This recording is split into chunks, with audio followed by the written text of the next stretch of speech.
I don't know about you, but my biggest fear is becoming a 50-year-old woman and looking back at my life and thinking, what did I just do?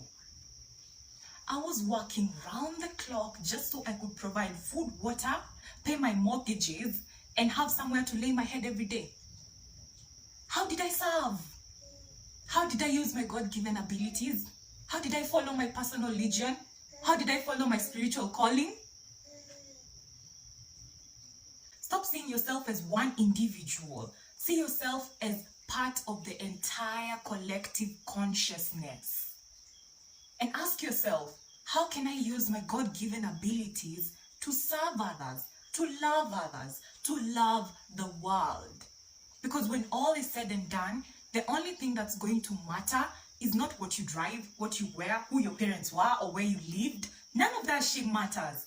What is really going to matter is how much you loved, how much you served the world and people in it. Last year, I was in a vocation that wasn't fulfilling me at all. I felt so empty and dead from within that I can know how much to explain. I always knew I had a deep spiritual calling in my heart. I knew this beyond a shadow of a doubt.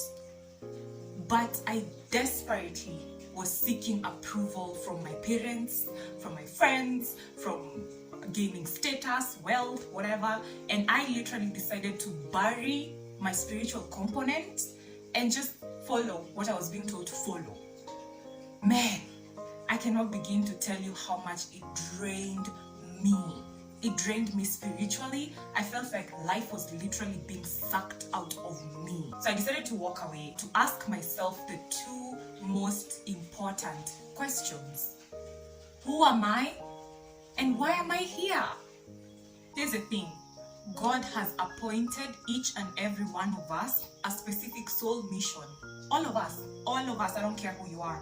And even when you look at me and you're like, but Ivy, I'm not even sure I really know what that mission is. I'll tell you, honey, you know. Trust me, you know. You just need to be honest with yourself. You'll realize it's right within you. There's a purpose for your existence. There's a reason why you are born. There's a reason why you're here. And God has literally granted each and every one of us special gifts that enable us to pursue our purpose in this world. All of us have been born with natural God-given abilities and talents, right? And you may ask, how do you really know which is my natural God-given ability? When I sing, the whole entire world blurs out. Like I feel like I'm connected to my higher self, and I just feel this enthusiasm, this energy of passion just flowing and overflowing in my heart, in my soul, in my entire body. When I create content, like when I'm seated here right now, I'm super enthusiastic, like I'm amped up about this, because that sense of enthusiasm is what shows us what those natural God-given abilities are.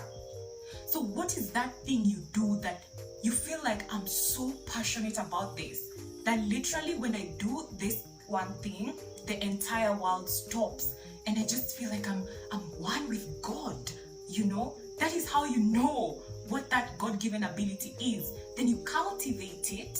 You cultivate that God-given ability so that you can literally pursue your soul's mission through it. You see that? God calculated it. He put it in you that you could sing, that you could dance, that you could draw, whatever, so that you could pursue the mission He has for you in this lifetime. So what a disservice to just bury these passions away. What a disservice to God. Don't just blindly follow social constructs. Popular thinking, as it goes, is average. I literally chose to question popular thinking, and it's the best thing I've ever done for myself. And yes, I dropped out of school. Here's the thing, yeah? There are people who have the passions, the purpose that fit inside the box of society. For example, I know a very dear auntie of mine who has always been passionate about being a teacher. And for some good luck, she was able to fit into the box of going to school and studying and whatever, and she became a teacher, and now she loves her job. I mean, glory to you if you're one of those who fit into the box. But yo, there are some of us who, if you're like me, we are artistic, right? And we want to pursue our artistic endeavors. Now, I'm yet to find a university that teaches art. I'm yet to find, I'm still searching. And that's why I decided to drop out of school, because the vocation I was studying in school was not fueling me. At least it wasn't fueling my spiritual component. And some of us are gonna have to question that form of thinking. That this is what we do, we just follow the rules, it's how it goes. I don't know who made up these rules, but it's how it goes. There is nothing wrong with questioning the popular thinking, the status quo. Nothing wrong at all. What's worse is if you were to follow that status quo, if you were to follow the rules, and then you end up in your deathbed thinking, what did I just do with my life again? What did I just do? No, seriously, what did I just do? Think about how tough that kind of regret is going to be. That fine, you were able to please everybody, you got the status, the wealth, the money, whatever you needed to get, a big house, big mansion, big cars, but deep within you were always unfulfilled. And now you're in your deathbed thinking, God put all these abilities inside me and I did not bother to pursue any one of them because I was too busy round the clock trying to follow the next dollar. Paulo Coelho, the author of the book The Alchemist, his parents desperately wanted him to be an engineer, but he stood up and said, nope, I want to be a writer. You will not believe this. His parents called him crazy, like to the point where he was taken to a psych ward because his parents were like, this boy, we love him, but then he's nuts. He done lost his mind. Like, what do you mean you want to be a writer? We want you to be an engineer, a doctor, something, white collar job, you know? And he was called nuts. Hey, I can relate to this. Because listen, when I left home, people said all sorts of things. I was told that I was taken to a pastor to be prayed for because they were like, yep, she's possessed. People called me crazy. People said all manner of things because they're like, how dare you question the rules? Like, how dare you? Who the fuck does she think she is? When Steve Jobs dropped out of school, everybody thought he was nuts. But now we are all holding iPhones in our hands. Think about that. This goes out to my Gen Z and millennial audience.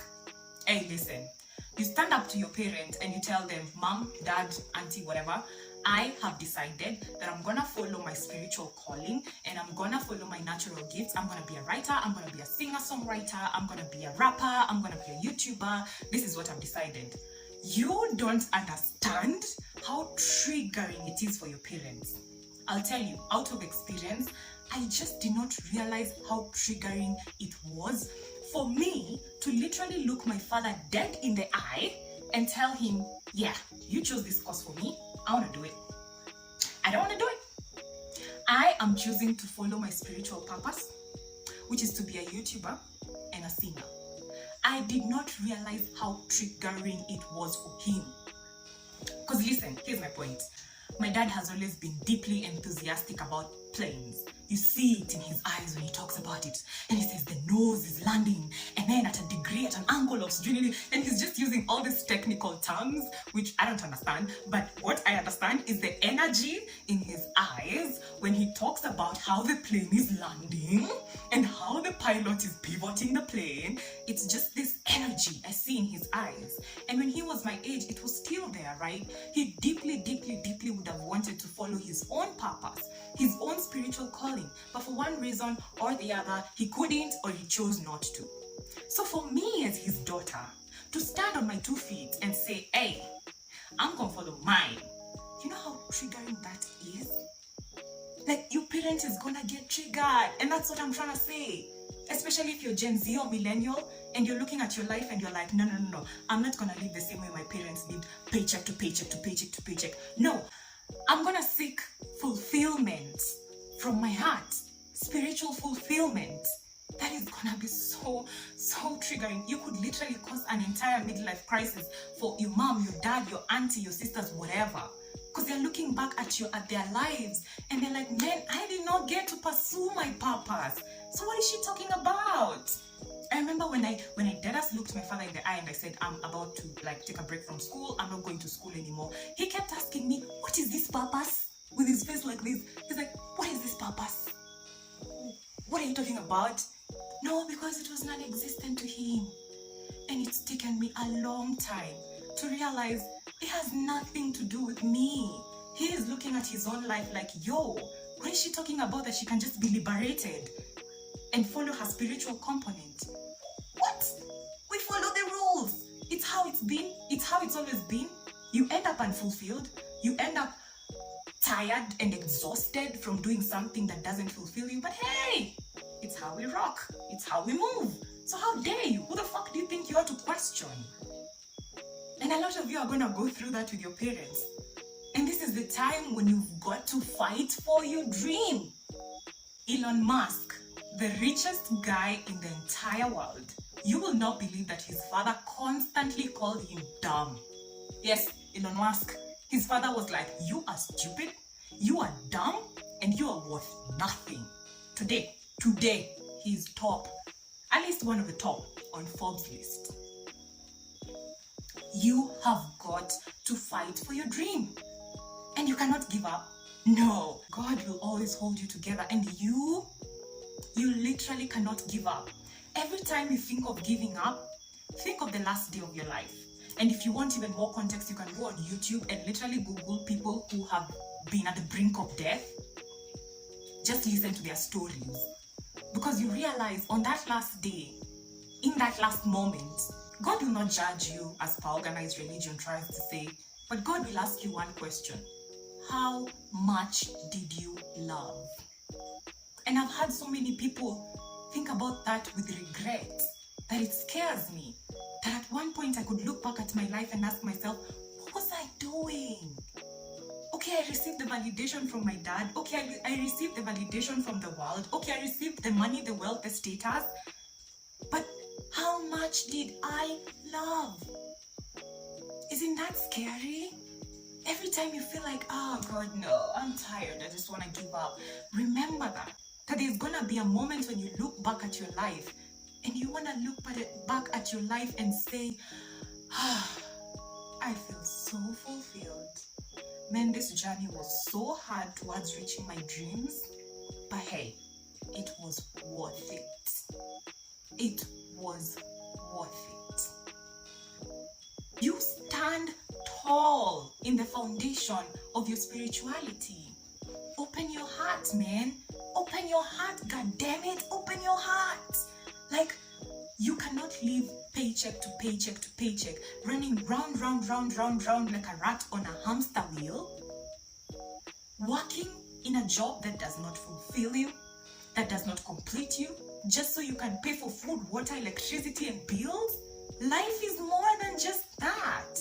And ask those who have hit their midlife crises in their 45, 46, 47, 48, 50s.